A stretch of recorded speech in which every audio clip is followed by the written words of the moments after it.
Conferência terceira de Monsenhor Ticamer Tot sobre casamento e família. Narração de Ricardo Pérez Bueno. O matrimônio depois de Cristo. O casamento foi criado pelo próprio Deus, quando, fazendo um homem e uma mulher, colocou-os no paraíso terrestre, preceituando-lhes: crescei e multiplicai-vos e enchei a terra. É, portanto, o casamento uma coisa importante.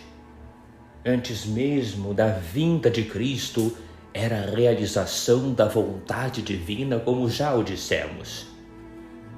Vem nosso Senhor e com ele uma nova ordem, a ordem da salvação. Esta instituição divina, já sublime em sua origem, revestiu-se então de uma nova dignidade. O casamento foi elevado à altura de sacramento. Isto o transformou completamente. Deu-lhe traços essencialmente novos, e aí o motivo pelo qual lhe consagramos esta instrução. Após estudarmos o casamento ideal dos séculos anteriores a Cristo, veremos hoje o ideal do matrimônio cristão. Fixaremos melhor a imagem ideal do matrimônio cristão se respondermos a estas duas perguntas. Primeiro, que pensa do matrimônio a Igreja de Cristo? Segundo, que é que Cristo dá aos esposos? Para esta primeira pergunta, que pensa a Igreja a respeito do matrimônio? Há necessidade de uma resposta bastante curiosa. A Igreja Católica, com efeito, sobre o matrimônio, tem de um lado ideias inteiramente terrestres e de outro inteiramente celestes. Podemos afirmar que sua concepção quanto ao matrimônio é em parte realista e em parte idealista. Examinemos bem estas duas ideias. As ideias da Igreja Católica a respeito do matrimônio são em parte inteiramente terrestres. Mostra ela de fato o seu modo de pensar inteiramente realista, inserindo o casamento, que aparentemente é um negócio de coração e sentimento, nos parágrafos rígidos de seu código. O cânon 1081 do Código de Direito Canônico diz: o casamento existe quando duas pessoas juridicamente capazes exprimem legitimamente o seu consentimento. Como estas fórmulas jurídicas se expressam com uma frieza desconcertante.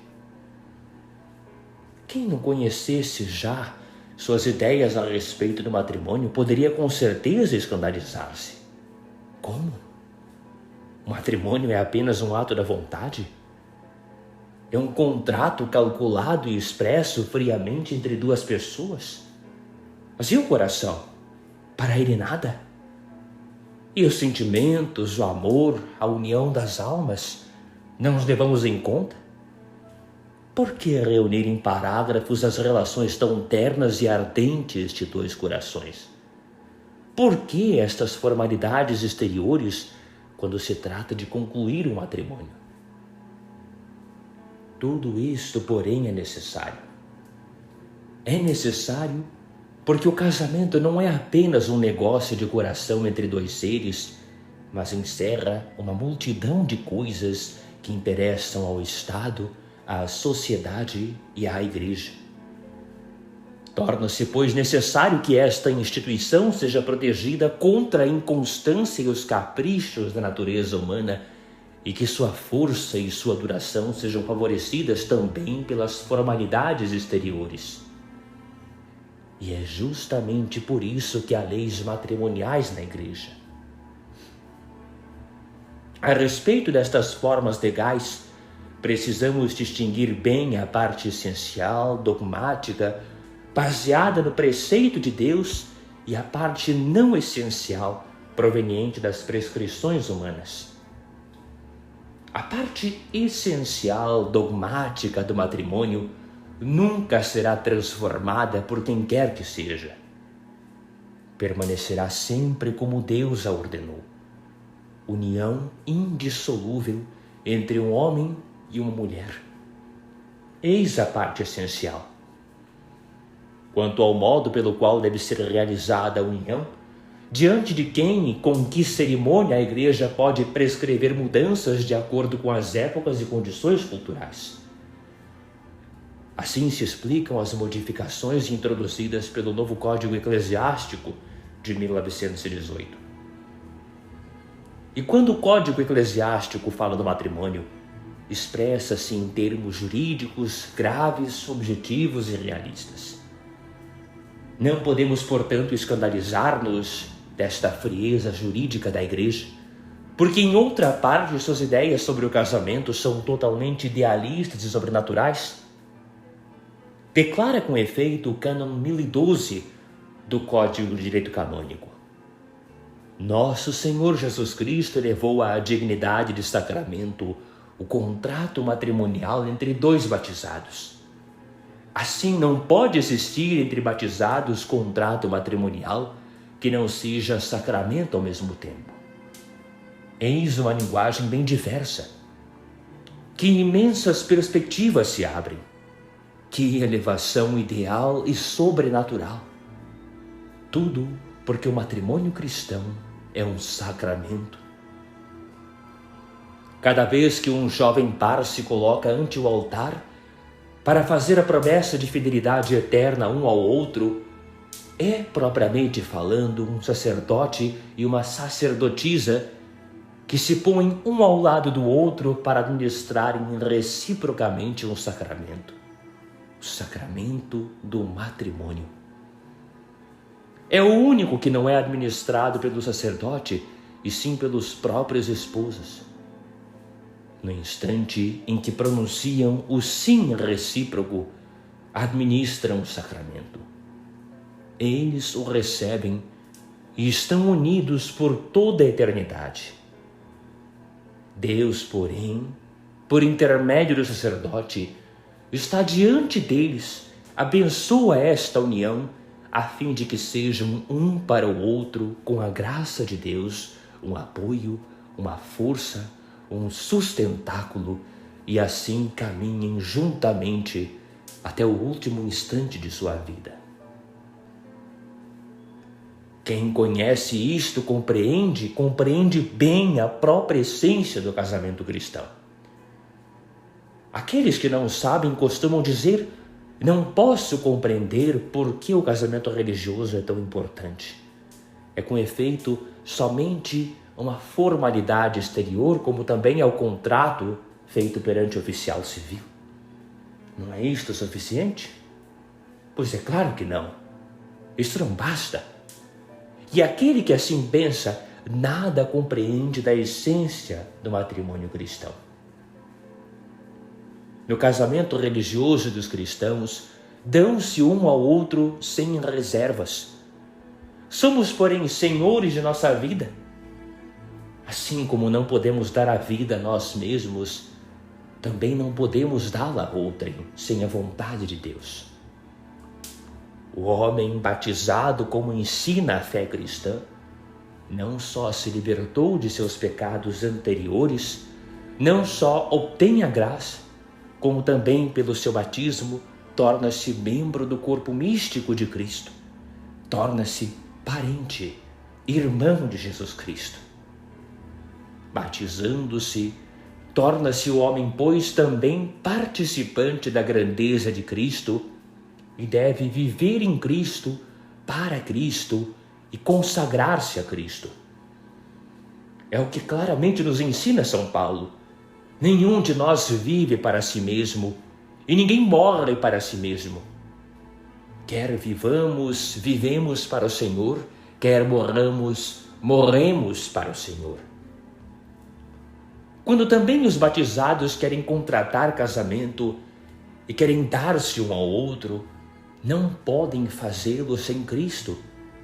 porque depois do batismo, eles não dispõem mais de si mesmos, mas tornam-se todos propriedade de Cristo. O seu casamento, pois, só terá valor se Cristo Jesus também der o seu consentimento, isto é, se eles se casarem ante o altar de Jesus Cristo. Eis por que é necessário casar-se diante da igreja. E há ainda outra razão. É porque o casamento deve dar origem a uma nova vida. Pais e mães de família, quando exerceis este poder extraordinário, quando dais a vida a um novo ser humano, sois apenas instrumentos entre as mãos de um poder superior. Como podeis empenhar-vos em Deus num caminho em que sua força criadora acompanhará a vossa atividade? Eis por que há necessidade de contrair matrimônio diante da igreja. Mas outra razão ainda. O casamento civil não é realmente senão a forma exterior da união conjugal. O casamento religioso, ao contrário, não é apenas uma cerimônia exterior, mas um sacramento. Um sacramento instituído por Nosso Senhor, a fim de que os esposos possam satisfazer as graves obrigações da vida conjugal e conservar sua perpétua fidelidade. Ante as circunstâncias que mudam tantas vezes a existência humana, não basta apenas uma promessa humana, mesmo saída de uma nobre solução. Basta-lhe, porém, a força da graça sacramental. Chegamos, pois, ao segundo ponto de nossa instrução. Qual o presente de Cristo aos esposos? Os recém-casados costumam ser presenteados pelos pais e conhecidos. Qual será o presente de casamento que Nosso Senhor lhes oferece? Creio não fazer uma comparação forçada, dizendo que o presente de Nosso Senhor é o sacramento do matrimônio e as suas graças abundantes. Se os jovens esposos ante o altar contemplassem com olhos admirados o magnífico presente que recebem das mãos de Deus no dia de seu casamento. Desgraçadamente, muitos jovens nem sequer pensam nisto ao se prepararem para o casamento. Todos os seus pensamentos são para outros problemas, como o dos convidados, o da toilette, o da decoração do altar, ou quem cantará o solo durante a missa, ou se o terno do noivo, o véu da noiva são elegantes, e assim por diante. Quão poucos, porém, os que compreendem ser este luxo e esta pompa apenas o exterior, símbolos, o símbolo do grande tesouro que Nosso Senhor quer dar à sua alma no sacramento do matrimônio. E neste ponto, não somos obrigados a pensar como os incrédulos. Hoje, mesmo os que possuem melhores sentimentos, deixam-se influenciar pelas ideias de que o casamento é exclusivamente um contrato terrestre, uma coisa material. E como se casaram atendendo apenas à beleza física ou os interesses materiais, é natural que, desaparecendo estas qualidades efêmeras, também mutuamente eles se separem. Este estado de espírito também existe entre os que se julgam religiosos e que de nenhum modo se contentariam apenas com o casamento puramente civil. Isto nunca, por nada deste mundo. Queremos casar-nos na igreja. Por quê? Por que quereis o casamento religioso? Pergunto eu. Por quê? Porque é 100 vezes mais belo que o casamento civil, indiferente e frio. Como é comovente quando a jovem noiva entra na igreja envolta em seu véu branco, ao som do órgão, altar resplandecente na policromia de suas flores perfumadas, enquanto a igreja está repleta de conhecidos e curiosos. Que instante solene! Poderia eu dispensar tudo isto? Ora, por nada deste mundo. Quantos assim falam? Ou pelo menos assim pensam? Deviam compreender que o casamento religioso é bem mais, é 100 vezes mais do que esta impressão fugidia. É um juramento sagrado e solene de recíproca fidelidade e de amor até o sacrifício. É mais ainda, 100 vezes mais.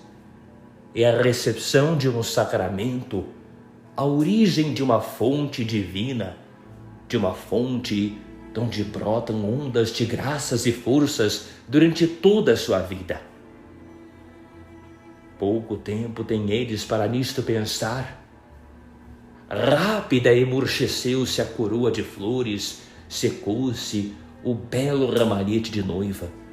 Os convidados dispersaram-se. A recordação deste brilhante casamento apagou-se. O que, porém, não passa e sempre permanece é o sacramento que recebeste ao pé do altar. O matrimônio é, de fato, um sacramento que permanece. O sacramento do matrimônio, escreve São Belarmino em linhas bastante expressivas, pode ser encarado sob 2 pontos de vista: tal qual ele é e depois tal como vem a ser. Assemelha-se ele à Eucaristia enquanto é sacramento, não apenas no instante em que é recebido, mas porque permanece. E de fato, enquanto vivem os esposos, sua união será o sinal místico da graça de Cristo e da Igreja. Santo Agostinho dá-lhe ainda uma responsabilidade maior, porque, segundo ele, o matrimônio é análogo ao sacramento da ordem, dando ao homem e à mulher uma força especial e sagrada que lhe não pode ser arrebatada. Eis porque podemos afirmar que, figuradamente, pelo matrimônio, o homem e a mulher tornam-se sacerdotes, dos quais Deus aguarda o cumprimento de imensas obrigações. É verdade que lhes dá um auxílio poderoso para realizar sua tarefa. Somente é preciso que os esposos cooperem com a graça sacramental. No instante do casamento, Deus infunde na alma dos esposos este dom precioso. Deles depende utilizá-lo, guardá-lo e fazê-lo frutificar. Infelizmente, muitos cristãos se esquecem de que, se o matrimônio é um sacramento, produz também a graça. Os sacramentos, com efeito, produzem na alma a graça santificante, com o batismo e a penitência, ou então aumentam-na como os outros 5 sacramentos. Quando os esposos ante o altar pronunciam o seu juramento, administrando um ao outro o matrimônio, eles produzem em si o aumento da graça santificante que Nosso Senhor conferiu à veste nupcial. Podemos afirmar que, de certo modo, a veste nupcial de sua alma recebe no instante de seu casamento um novo brilho e um novo ornamento de pérolas. Mas, além do aumento da graça santificante, recebem eles ainda graças especiais. Têm direito ao auxílio divino para satisfazerem seus deveres conjugais. Examinemos melhor este auxílio divino e vejamos quais as graças sacramentais que o matrimônio confere aos esposos. É, em primeiro lugar, uma união sobrenatural das almas, enobrecendo as mútuas relações de ambos os sexos, assegurando-lhes duradoura felicidade em seu casamento. Só esta íntima união de almas poderá assegurar-lhes a harmonia, mesmo nos instantes em que a vida comum lhes manifeste ainda mais os comuns defeitos, momentos em que eles verão mais claramente quanto necessitam um do outro de paciência ou de indulgência, e no dia em que a beleza física, a robustez e a saúde começarem a empalidecer-se, a afanar-se, para aos poucos desaparecer completamente. Percebeis como ela é necessária neste momento? Não falo agora aos meus ouvintes solteiros, mas aos que já se casaram. Pais e mães de família, quando entrais em casa tristes e abatidos, porque os cuidados da vida presente pesam sobre vós, pedi então a graça sacramental. Senhor, ajudai-nos agora. Quando um de vós sente as tentações da infidelidade, ou percebe que se esfria o afeto e a união, recorrei à graça sacramental. Senhor, ficai conosco. Quando se torna necessário um grande império sobre si mesmo, uma vontade firme e um sentimento de heroísmo cristão para se abster temporariamente do uso da vida conjugal, seja pela saúde, seja por razões econômicas, pedi a graça. Senhor, queremos viver conforme vossos mandamentos. Vinde em nosso auxílio. Quando os vossos filhos vos dão bastantes cuidados e sofrimentos, dizei então, Senhor, ajudai-nos a educá-los.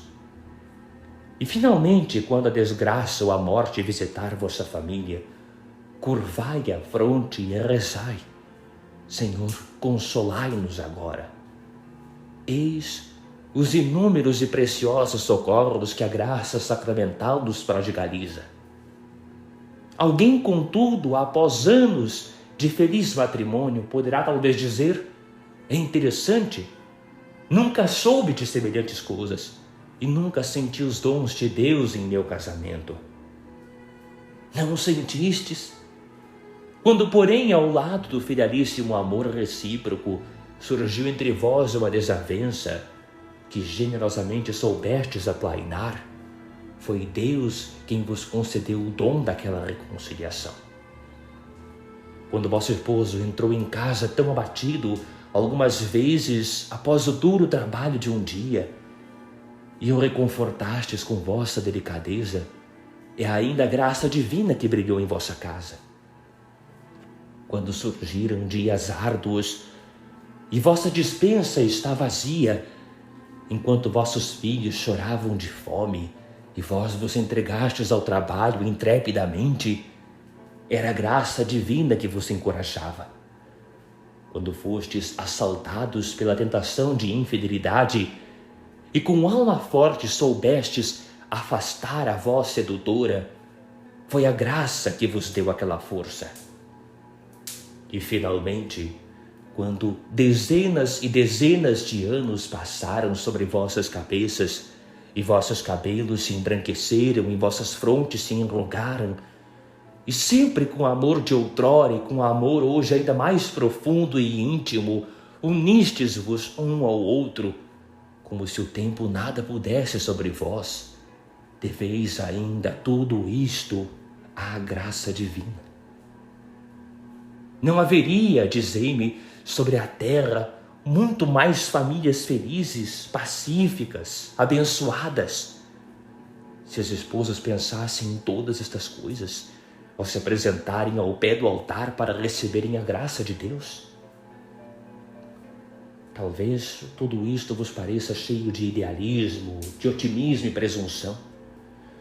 Quando hoje toda a sociedade, por assim dizer, pensa diferentemente, quando a avalanche da vida moderna arrastou consigo a indissolubilidade do matrimônio, quando hoje mesmo na melhor sociedade se anuncia sem admiração o terceiro divórcio deste ou o quarto casamento daquele, será razoável e prudente, ou ao contrário será uma empresa desesperada trabalhar para a reconstrução do lar demolido?